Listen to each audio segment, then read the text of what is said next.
She had built an empire that made headlines, but behind a wooden fence, tears streaked her face as she watched her darker-skinned father accept groceries from a neighbor, whispering the words that shattered her soul. "She left me behind because I'm black."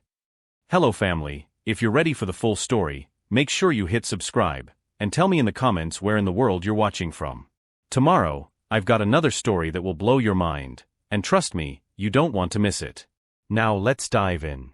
The words pierced through the humid evening air, sharper than any boardroom insult she had ever faced. His voice wasn't loud, barely more than a breath, but to her it was a confession, an accusation, and a verdict all at once.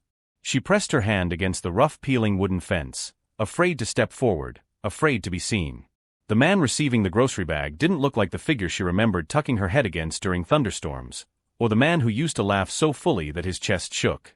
His back was hunched now, his shoulders carrying the weight of years she hadn't been there to witness. His clothes sagged loosely, his shoes worn down to the sole. But even in his brokenness, his thank you to the neighbor carried a dignity that made her chest ache. The neighbor, a middle-aged woman with warm eyes, patted his shoulder. "Don't you worry, we'll always make sure you eat," she said kindly. He nodded, forcing a smile, but when he turned back toward his small weathered porch, the mask fell. His lips trembled. His eyes clouded. And then came that whisper, the one she would carry for the rest of her life. "She left me behind because I'm black." Her body shook as sobs clawed their way up her throat. Her yellow suit jacket, a custom Italian cut that had cost more than his entire month's rent, suddenly felt like shackles. Her heels dug painfully into the dirt, grounding her in a reality she had spent years running from. She had flown in with all the confidence of a woman used to red carpets and corner offices. Now, here she was, hiding behind a fence like a guilty child. Hours earlier, in another world, she had been celebrated. The morning had started in Manhattan, her penthouse suite flooded with golden light. Articles with her name splashed across financial magazines, the youngest black woman CEO to lead a billion-dollar tech firm. Her assistant had recited her schedule over black coffee, investor calls, a photo shoot, dinner with European partners. She had smiled for the cameras, offered sound bites about resilience and ambition, shaken hands with men who looked at her with both admiration and intimidation. To everyone else, she was untouchable, proof that ceilings could be broken. But on the private jet that carried her home for the first time in years, she had sat alone, staring out at the clouds, feeling the gnawing emptiness she never admitted to anyone. She hadn't planned on stopping in the old neighborhood. In fact, she had sworn she never would. But something inside her, call it guilt, call it longing, had tugged at her when the car crossed familiar streets. And when she told the driver to stop, she hadn't known why. Now she knew. On the other side of the fence, her father carried the grocery bag inside, his gait slow but steady. She remembered that walk. As a child, she had matched her little footsteps to his long ones, clutching his hand tightly whenever they crossed the street. He used to squeeze her palm twice, a silent code for "I love you." She hadn't felt that squeeze in more than a decade. Her tears blurred the chipped paint of the porch railing, the sagging doorframe, the faint hum of a TV from inside. This house had once been her world. The place where he had stayed up late to help her with science projects, where he had packed her lunches, where he had prayed over her when she cried about kids mocking her lighter skin. Mixed girl, they had called her at school. Half-breed. She used to come home angry, ashamed. And he would always say the same thing: "Your color is not a curse. It is a story. Be proud of every part of it." She wanted to scream now. If only he knew, if only he could see, how those words had driven her to overcompensate, to prove herself twice over. How she had buried him along with her own roots in her desperate climb upward. But she hadn't called. Not once. She had left him to wonder. "Miss? Are you all right?" The voice startled her. A young man, probably no older than 20, was walking past on the sidewalk, glancing at her curiously. She wiped her cheeks quickly, forcing the CEO mask back over her face. "I'm fine," she whispered, stepping back from the fence. But she wasn't fine. As the boy continued on, earbuds in, she exhaled shakily and leaned her forehead against the cool iron. The voices from her past replayed in her head. "You'll never fit in. She ain't really one of us. She thinks she's better than us." And now her father's whisper joined the chorus. "She abandoned me because I'm black." The irony was cruel. She was black too. But in her father's eyes, in her own choices, she had somehow made him believe she wasn't. Inside, the neighbor's voice carried faintly through the window. "You should call your daughter, you know. She's a big deal now." Silence. Then his quiet reply, "She doesn't want me in her life. People like her, they move on." Her knees buckled. She had built an empire, yes. But the one man who mattered most thought he was nothing but an embarrassment to her. Her phone buzzed in her pocket, a message from her assistant reminding her of a pending call with European investors. She couldn't breathe. The empire she had created suddenly felt like dust. She stepped back from the fence, clutching her phone tightly, torn between fleeing and breaking down the door. Her chest ached with the weight of choices she had thought were victories but were now revealed as betrayals. And yet, despite everything, her feet refused to move. Something in the air told her she was standing on the edge of a moment she couldn't escape. The rusted fence was no longer just a barrier between her and him. It was the line between her past and her future. She whispered to herself, voice trembling, "Daddy." Inside, as if he had heard, he paused mid-step. His head turned toward the window, eyes narrowing as though sensing something outside. Her breath caught. If he stepped onto that porch, he would see her. And then nothing would ever be the same again. Have you ever misjudged why someone left you, or felt someone misjudged why you walked away? Drop your thoughts in the comments. I'd love to know if you've been in that place of misunderstanding. The porch door creaked open. She froze. His laugh was bitter, humorless. "Proud? Girl, I was proud of you the day you learned to ride your bike. The day you read your first book out loud. Proud don't need no billion-dollar company." He jabbed a finger at her chest. "But I ain't proud of the way you forgot where you came from. Or who raised you." Her stomach twisted. "I didn't forget," she murmured. "Could have fooled me," he snapped. "All them years. Not a call. Not a letter. I didn't even know if you were alive. And when I finally saw you, on TV, smiling for them white men in their suits, don't you think I wondered? Don't you think I heard that voice in my head saying, 'She don't claim me no more because I'm black'?" She pressed a hand over her mouth, trying to hold back a sob. "No, Daddy. Please don't believe that. Please." But his face closed off, the shutters drawn. He leaned back in the chair, rocking again, slow and deliberate, as if pushing her words away with every creak. Inside her chest, two battles raged, the CEO who knew how to control a boardroom, and the little girl who used to chase fireflies in this yard. The CEO wanted to retreat, to protect her pride, to leave before his words crushed her completely. But the little girl wanted to crawl into his lap, bury her face in his shirt, and beg him to forgive her. She wrapped her arms around herself, trembling. "I came back because I couldn't stay away anymore," she whispered. "Because every night, no matter where I was, no matter what city, I heard your voice in my head. And it killed me that I didn't call. I wanted to. So many times. But I was afraid." "Afraid of what?" His voice was sharp, accusing. "Afraid you wouldn't forgive me. Afraid you wouldn't want me back." He scoffed. "That's rich. You didn't give me a choice. You made the decision for me when you cut me off." The tears spilled again. "I know. And I was wrong. So wrong. But I'm here now, asking for another chance." His eyes flicked to her, softer for a flicker of a second, but then hardened again. "Don't know if I got another chance left in me." The words hung there like a hammer, ready to drop. A dog barked somewhere down the block. The neighbor's TV clicked off. The whole street seemed to pause, waiting for what would come next. Her phone buzzed again. She ignored it. "You know what I think," he said finally, his voice low. "I think you came back, 'cause something in your perfect little world cracked. Maybe a deal went wrong.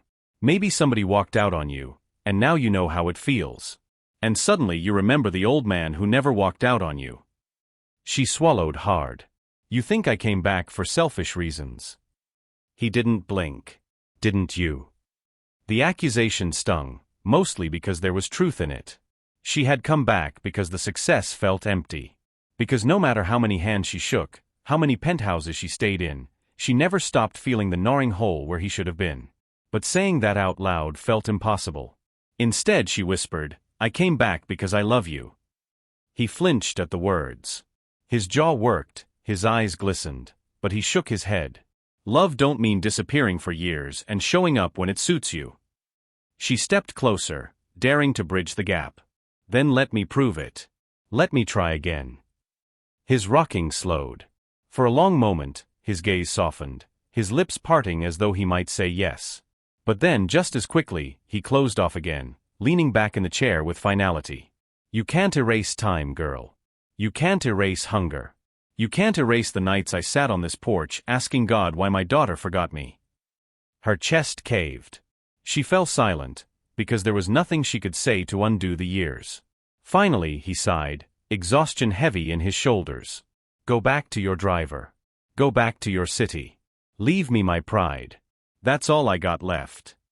Her heart screamed to fight, but her legs carried her backward. One step. Then another. She stopped at the edge of the porch, her vision blurred by tears. She wanted to shout, I'm not leaving. I'll never leave again. But the fear of making it worse pinned her tongue. So she did the only thing she could. She whispered, I'll come back tomorrow. His head snapped toward her, anger flashing. Don't. But she met his eyes, trembling yet determined. I will. They stared at each other, the night pressing in like a witness. Then, before her courage crumbled, she turned and walked away, each step heavier than the last. Behind her, the rocking chair creaked again. In the car, her driver glanced at her in the rearview mirror. Everything all right, ma'am? She turned her face to the window, wiping her tears quickly. Just drive. The city lights blurred past as she leaned her forehead against the glass. For the first time in years, she felt small. Not the CEO, not the headline maker. Just a daughter who had broken something she didn't know how to fix. And somewhere behind her on that sagging porch, her father rocked slowly, clutching the ache in his chest, too proud to admit he still longed for her to stay.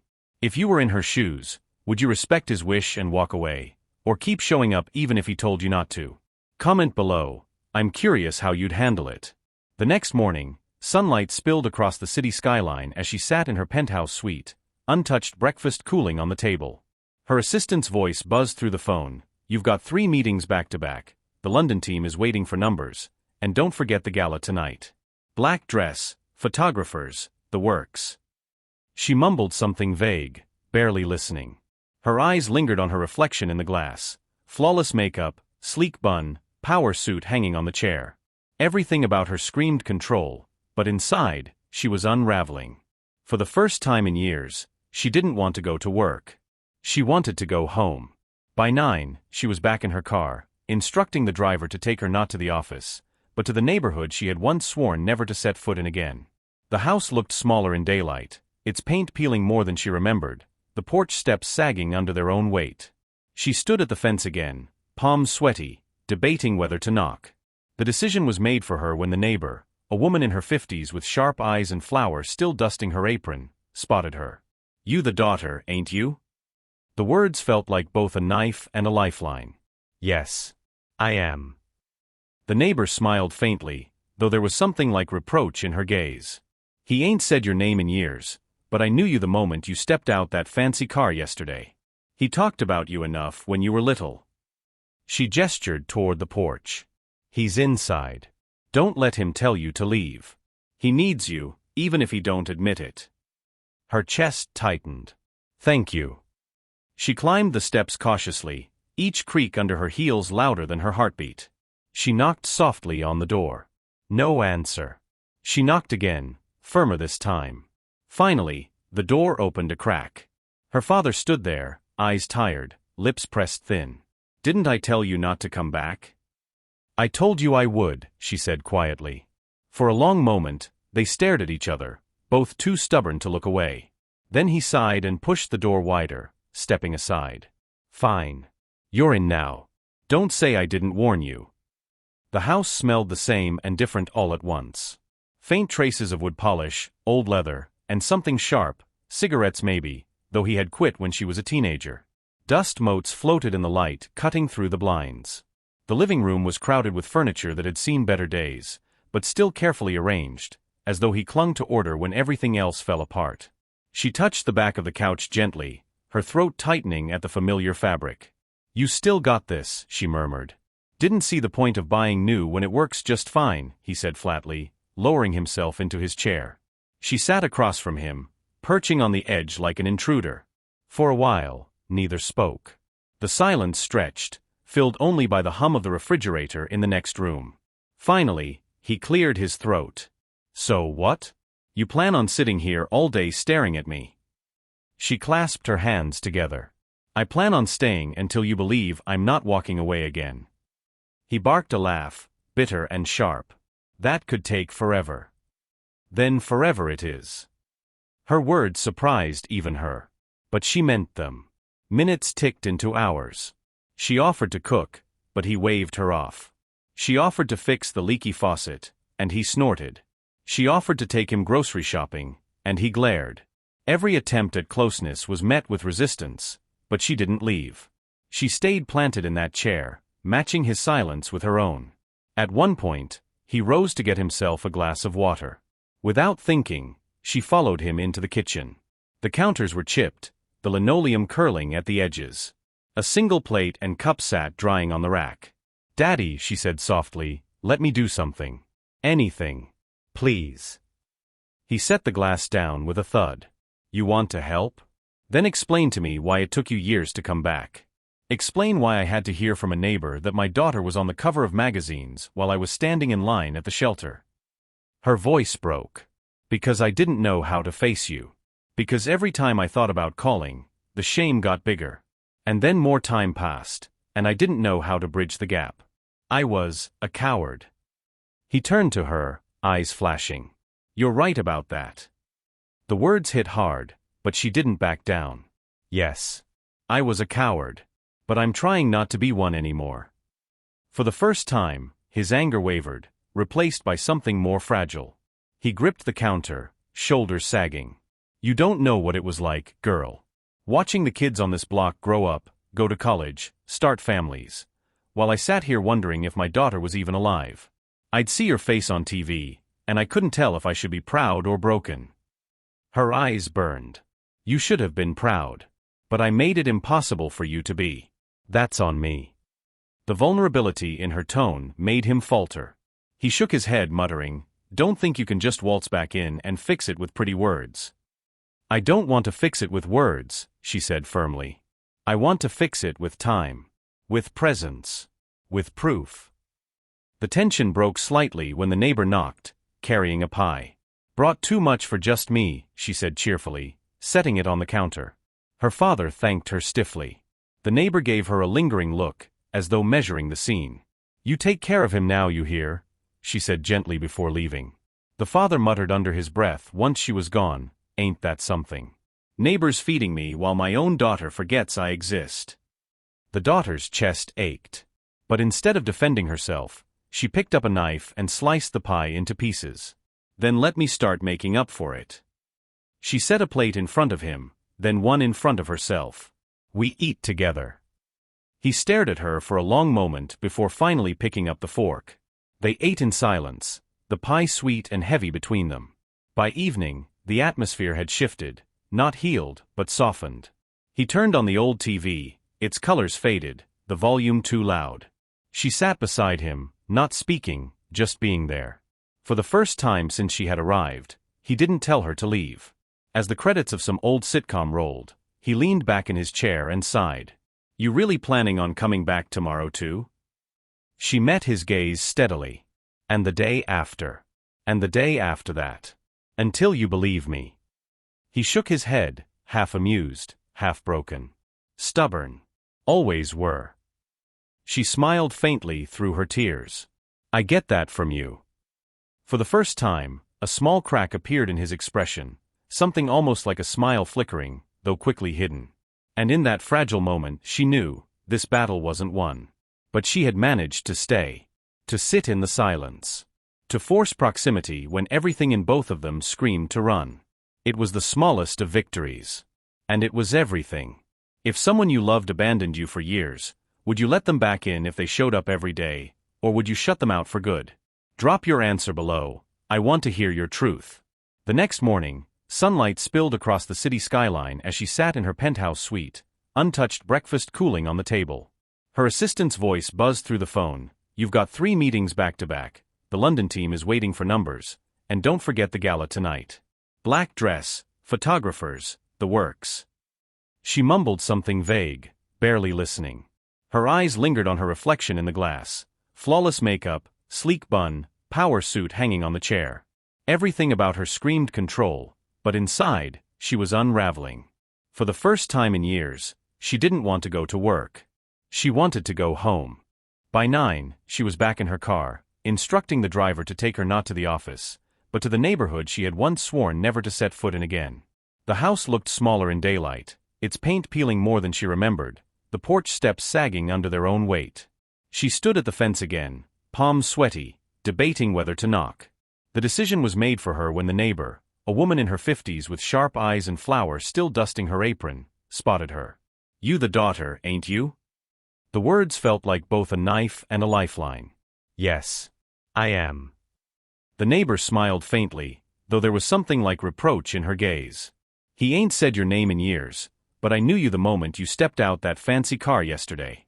He talked about you enough when you were little." She gestured toward the porch. "He's inside. Don't let him tell you to leave. He needs you, even if he don't admit it." Her chest tightened. "Thank you." She climbed the steps cautiously, each creak under her heels louder than her heartbeat. She knocked softly on the door. No answer. She knocked again, firmer this time. Finally, the door opened a crack. Her father stood there, eyes tired, lips pressed thin. "Didn't I tell you not to come back?" "I told you I would," she said quietly. For a long moment, they stared at each other, both too stubborn to look away. Then he sighed and pushed the door wider, stepping aside. "Fine. You're in now. Don't say I didn't warn you." The house smelled the same and different all at once. Faint traces of wood polish, old leather, and something sharp, cigarettes maybe, though he had quit when she was a teenager. Dust motes floated in the light, cutting through the blinds. The living room was crowded with furniture that had seen better days, but still carefully arranged, as though he clung to order when everything else fell apart. She touched the back of the couch gently, her throat tightening at the familiar fabric. "You still got this," she murmured. "Didn't see the point of buying new when it works just fine," he said flatly, lowering himself into his chair. She sat across from him, perching on the edge like an intruder. For a while, neither spoke. The silence stretched, filled only by the hum of the refrigerator in the next room. Finally, he cleared his throat. "So what? You plan on sitting here all day staring at me?" She clasped her hands together. "I plan on staying until you believe I'm not walking away again." He barked a laugh, bitter and sharp. "That could take forever." "Then forever it is." Her words surprised even her. But she meant them. Minutes ticked into hours. She offered to cook, but he waved her off. She offered to fix the leaky faucet, and he snorted. She offered to take him grocery shopping, and he glared. Every attempt at closeness was met with resistance, but she didn't leave. She stayed planted in that chair, matching his silence with her own. At one point, he rose to get himself a glass of water. Without thinking, she followed him into the kitchen. The counters were chipped, the linoleum curling at the edges. A single plate and cup sat drying on the rack. "Daddy," she said softly, "let me do something. Anything. Please." He set the glass down with a thud. "You want to help? Then explain to me why it took you years to come back. Explain why I had to hear from a neighbor that my daughter was on the cover of magazines while I was standing in line at the shelter." Her voice broke. "Because I didn't know how to face you. Because every time I thought about calling, the shame got bigger. And then more time passed, and I didn't know how to bridge the gap. I was a coward." He turned to her, eyes flashing. "You're right about that." The words hit hard, but she didn't back down. "Yes. I was a coward. But I'm trying not to be one anymore." For the first time, his anger wavered, replaced by something more fragile. He gripped the counter, shoulders sagging. "You don't know what it was like, girl. Watching the kids on this block grow up, go to college, start families, while I sat here wondering if my daughter was even alive. I'd see your face on TV, and I couldn't tell if I should be proud or broken." Her eyes burned. "You should have been proud. But I made it impossible for you to be. That's on me." The vulnerability in her tone made him falter. He shook his head, muttering, "Don't think you can just waltz back in and fix it with pretty words." "I don't want to fix it with words," she said firmly. "I want to fix it with time. With presence. With proof." The tension broke slightly when the neighbor knocked, carrying a pie. "Brought too much for just me," she said cheerfully, setting it on the counter. Her father thanked her stiffly. The neighbor gave her a lingering look, as though measuring the scene. "You take care of him now, you hear?" she said gently before leaving. The father muttered under his breath once she was gone, "Ain't that something? Neighbors feeding me while my own daughter forgets I exist." The daughter's chest ached. But instead of defending herself, she picked up a knife and sliced the pie into pieces. "Then let me start making up for it." She set a plate in front of him, then one in front of herself. "We eat together."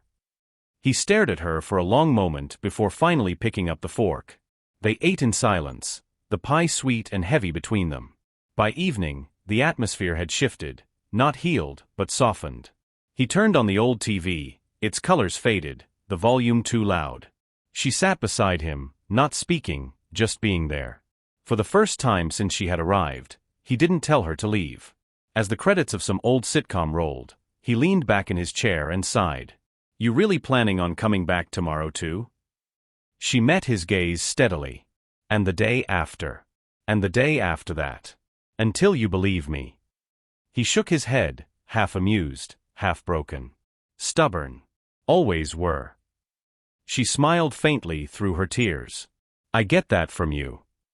For the first time, a small crack appeared in his expression, something almost like a smile flickering, though quickly hidden. And in that fragile moment she knew, this battle wasn't won. But she had managed to stay. To sit in the silence. To force proximity when everything in both of them screamed to run. It was the smallest of victories. And it was everything. If someone you loved abandoned you for years, would you let them back in if they showed up every day, or would you shut them out for good? Drop your answer below. I want to hear your truth. The next few days became a quiet routine. Every morning, she left her penthouse and came back to the sagging porch, ignoring the buzzing phone calls and the unread emails piling in her inbox. She sat with him through the stillness, through the TV reruns, through meals where he rarely spoke. Sometimes she helped sweep the porch or rinse the dishes. He didn't thank her, but he didn't stop her either. And every day she told him the same words before leaving, "I'll be back tomorrow." By the fifth day, something shifted. He let her stay long enough to brew coffee in the morning. He even drank it, muttering, "Too bitter, you don't know how I like it," but still finishing the cup. That night, as they sat on the porch under the pale moonlight, she broke the silence. "Do you ever think about Mama?" The question caught him off guard. His hands stilled on the armrests. "Not a day goes by," he admitted softly. Her throat tightened. She barely remembered her mother, her white skin, her soft laughter, the way her hair smelled like lavender. The memory was a blur, fading into the shadows of childhood. But her absence had shaped everything. "Sometimes I wonder if that's why I ran," she confessed. "Because she left, and I thought, maybe I'd leave too. Maybe it was in me." His eyes darkened. "Don't you dare compare yourself to her. That woman gave up on you. I never did." She bit her lip. "And yet I gave up on you." The silence between them pulsed like a wound reopened. Later that week, she came earlier than usual. He was gone, the porch empty. Panic surged through her. She called his name, searched the yard, then the street. Finally, she found him a few blocks away, standing in line at the church food pantry. Her chest collapsed. Seeing him there, shoulders hunched, clutching a torn grocery bag, broke something inside her that no amount of boardroom triumphs ever could. She approached him cautiously. "Daddy." His head snapped around, shame flickering across his face before he masked it with anger. "Go home. Don't follow me here." She swallowed the lump in her throat.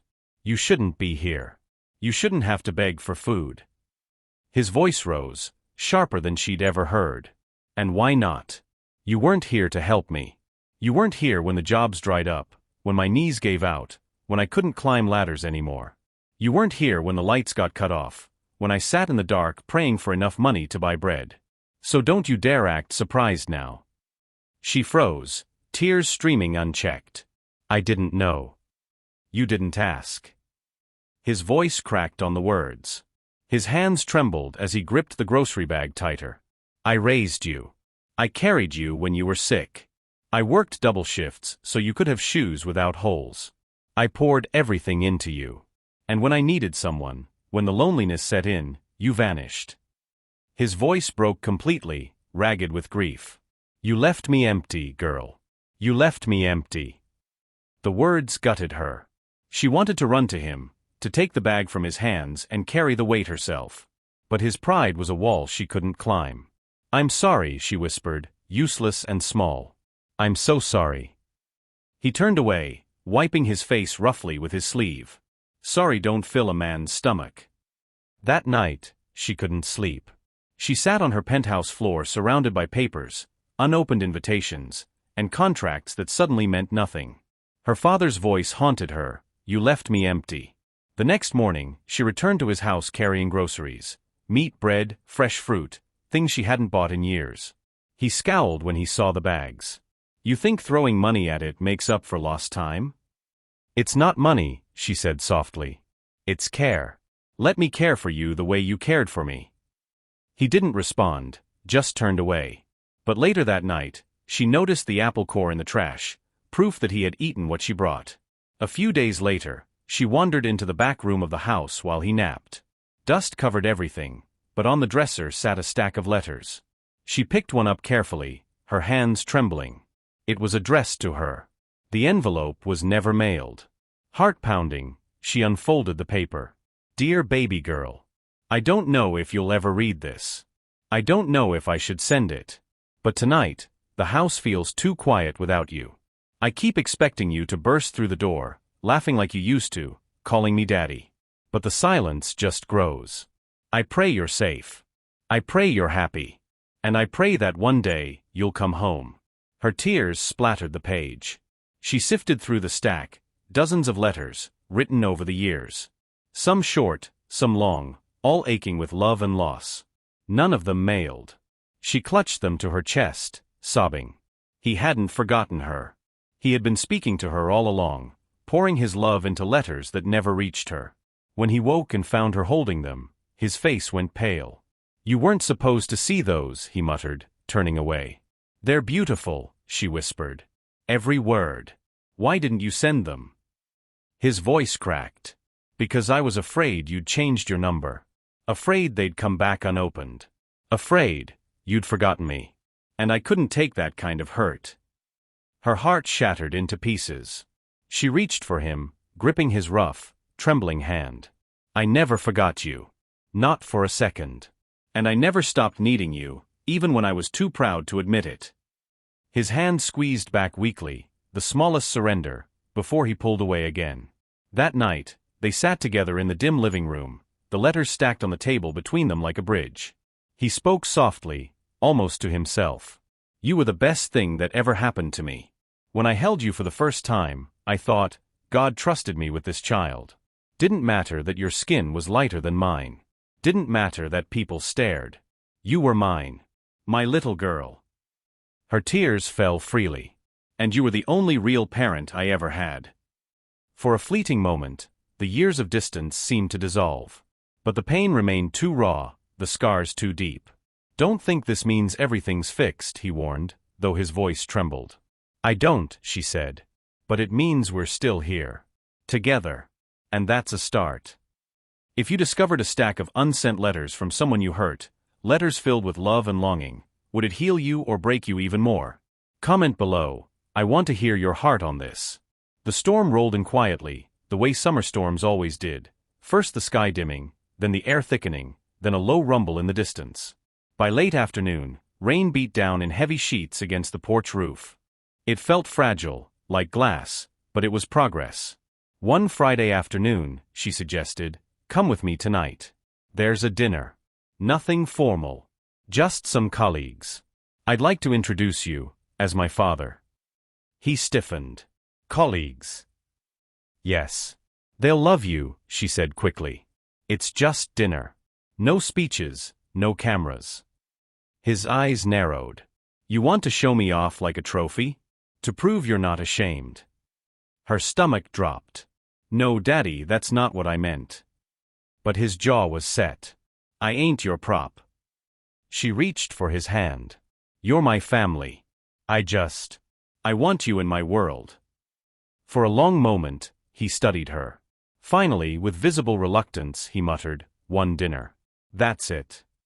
That evening, she brought him into the glittering world she had built, the world of polished floors, expensive wine, and colleagues in designer suits.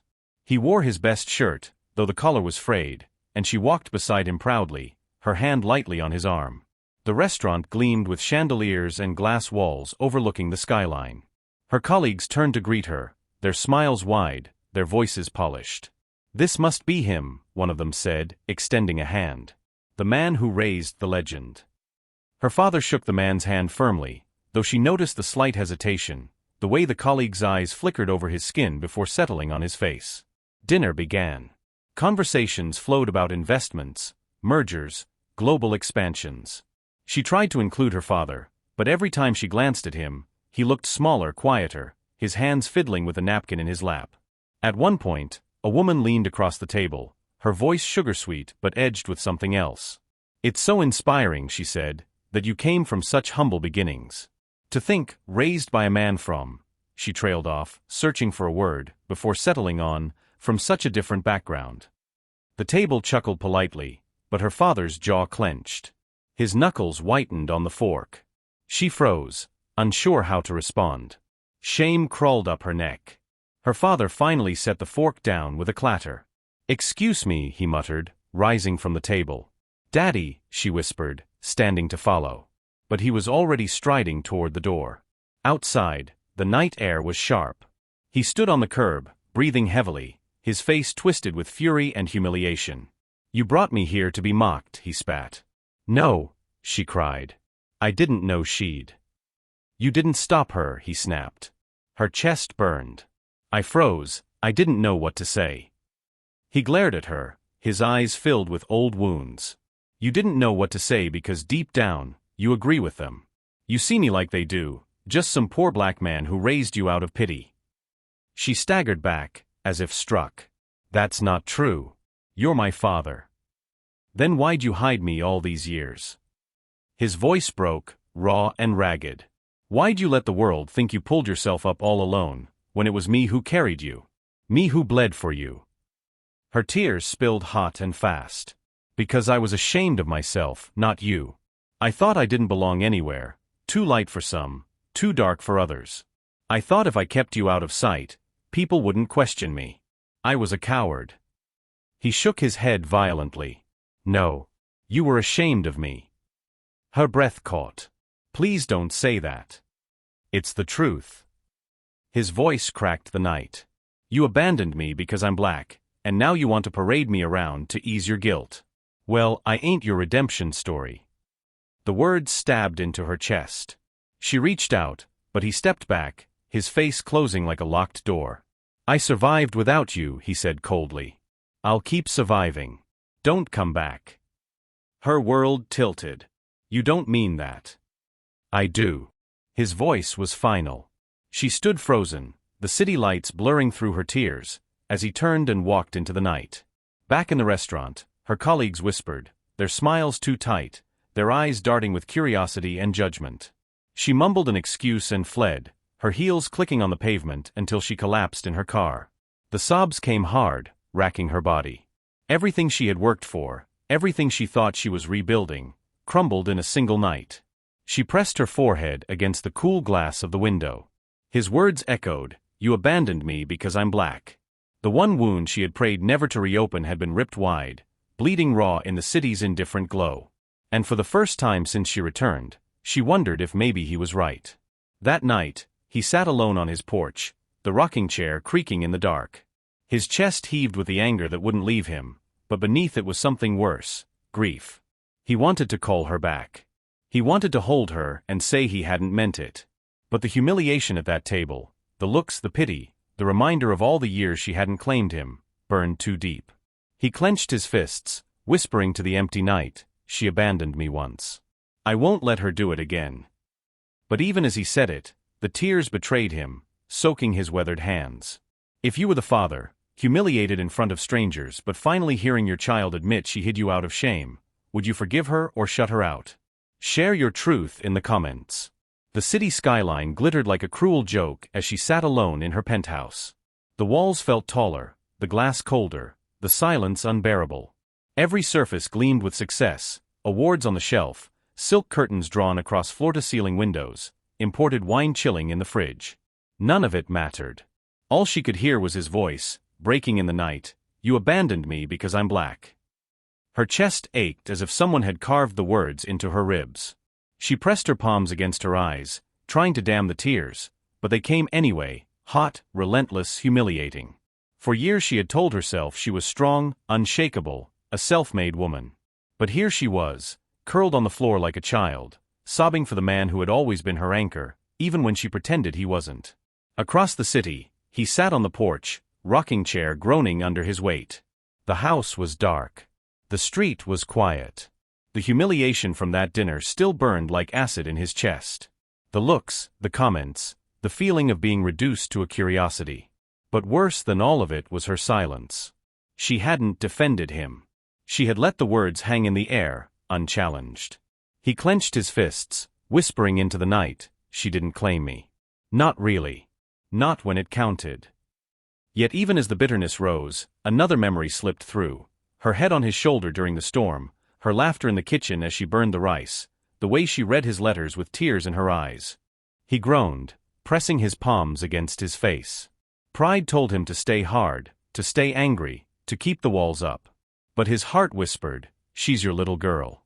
She came back. Don't lose her again. The next morning, she sat at her desk, staring at her phone.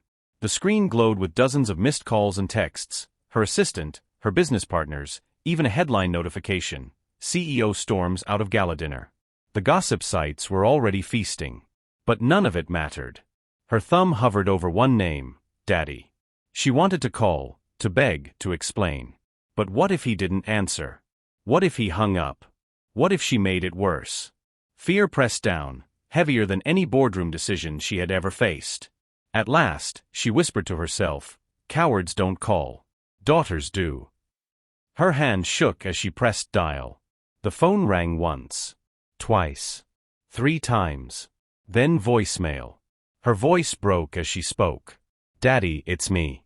Please, don't shut me out. I know I hurt you. I know I made you feel small, when you've always been the biggest part of me. I'll come by tonight, whether you want me to or not. Because I can't give up on us. Not again." She ended the call, her tears falling onto the sleek desk, leaving stains no cleaner could wipe away. He listened to the message hours later, sitting in the quiet house, her voice trembling in his ear. Part of him wanted to delete it, to erase the ache it stirred. But he couldn't. He replayed it once. Twice. A third time. Her words clung to him, "I can't give up on us." He stared at the phone long after the message ended, his chest tight, his pride battling his love like 2 wild dogs. Finally, he muttered, "Lord, I don't know what to do. She broke me, but she's all I got." His eyes closed, tears slipping free despite his fight. That evening, the rain returned, softer this time, a steady drizzle tapping against the porch roof. She stood outside his fence again, clutching an umbrella, her heart pounding. The house loomed dark, no light in the windows, no sound of the TV. She called softly, "Daddy." No answer. She stepped onto the porch, knocking gently on the door. "It's me. I brought dinner. I want to sit with you. No restaurants, no colleagues, no pretending. Just us." Silence. Her throat tightened. She sank onto the porch steps, the rain dripping from the edge of her umbrella. "I'll wait. All night if I have to." Inside, he sat in the chair, listening. Her voice was muffled through the door, but it carried the weight of sincerity he couldn't ignore. Every part of him screamed to stay silent, to make her leave. But another part, the part that had written those unsent letters, longed to open the door, to pull her into his arms and let the years dissolve. He rocked back and forth, the chair groaning with his indecision. Pride or forgiveness? Anger or love? The choice was his. Hours passed. She stayed on the steps, her clothes damp, her body shivering. But she didn't move. She whispered memories into the rain, stories of fireflies, of bedtime songs, of the way he used to braid her hair clumsily on Sunday mornings. Her voice cracked with every word, but she kept going. Finally, she whispered, "You once told me you'd always come for me, no matter how far I ran. Well, now I'm here for you. And I'm not leaving." The door creaked. Her heart leapt as it opened just an inch. He stood there, silhouetted in the dim light, his eyes weary, his expression torn. They stared at each other, the rain filling the silence. "I ain't ready," he whispered. "I know," she said softly. "Neither am I. But maybe we don't have to be ready. Maybe we just have to start." The words hung between them, fragile, trembling, true. When someone you love breaks your trust, do you wait until you're fully ready to forgive, or do you take the first step even while it still hurts? Comment below. Your story might help someone else. The porch light flickered weakly as he stood in the doorway, rain dripping from the edge of the roof. His shoulders were slumped, his eyes weary, but the door was open, and for the first time in years that was enough. She rose slowly from the steps, clutching her umbrella, her body trembling from the hours in the cold. She wanted to run into his arms, to bury her face in his chest like she used to, but she held back. She had learned not to rush him. Not this time. "Can I come in?" she whispered. He hesitated, glancing at the empty house behind him. Finally, with a quiet sigh, he stepped aside. "Suit yourself." Her heart stuttered as she crossed the threshold. The house smelled of old wood and damp carpet, tinged with the faint aroma of fried onions. The same smell that had clung to her childhood clothes, the same smell she had once been embarrassed to admit in school. Now it felt like home. She set the umbrella by the door, wiping her shoes before stepping onto the worn rug. He lowered himself into the rocking chair, its groan filling the silence. She sat on the couch across from him, her damp clothes sticking to her skin. For a long time, neither spoke. The rain tapped against the window, steady and relentless. Finally, he said, "You really sat out there all night?" She nodded. "I told you. I'm not leaving." He studied her, his eyes softening just a fraction. "You always were stubborn." She smiled faintly through her tears. "Guess I learned that from you." The silence stretched again, but it wasn't as sharp this time. He rubbed his temples, his voice low. "I keep thinking about that dinner. The way they looked at me. Like I was some sideshow." Her chest tightened. "I should have said something. I should have defended you." He looked up at her, his eyes glistening. "Why didn't you?" Her throat burned.